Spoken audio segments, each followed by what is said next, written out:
en la temporada de Automovilismo Aragonés 2023.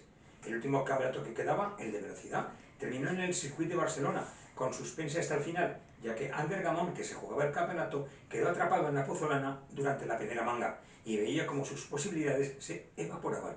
En la segunda manga, haciendo tercer scratch y primer aragonés, al final sujetó el título.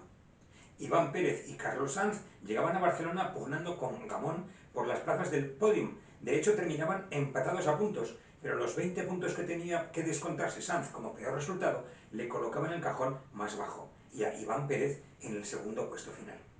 Luis López, con su Porsche 968, volvió y, como ya hizo en la primera carrera de Navarra, demostró que hay que contar con él cuando está sobre el asfalto. En 2 carreras tiene una victoria y un segundo puesto.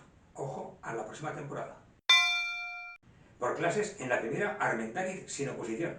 La 2 para Iván Pérez. El 7 veces campeón regional Joaquín Rodrigo se llevó la 3 y la 5 es para el campeón 2021 y 2023 Ander Gamón.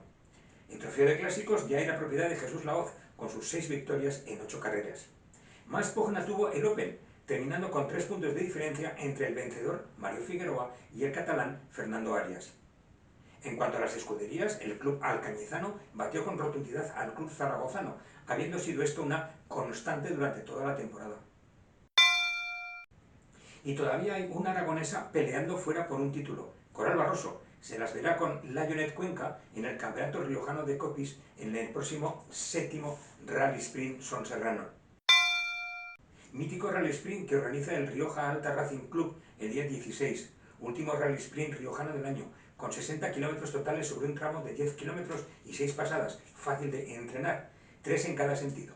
25 equipos inscritos y las inscripciones todavía abiertas, con salida y meta en las bodegas Sierra Cantabria de San Vicente de la Sonsierra. Reglamento e info lo tenéis en la página de fotomotor.es, pero si os animáis a no quitaros el casco todavía, ahí lo tenéis. Bueno, nada más. Nos vemos el jueves. Un abrazo.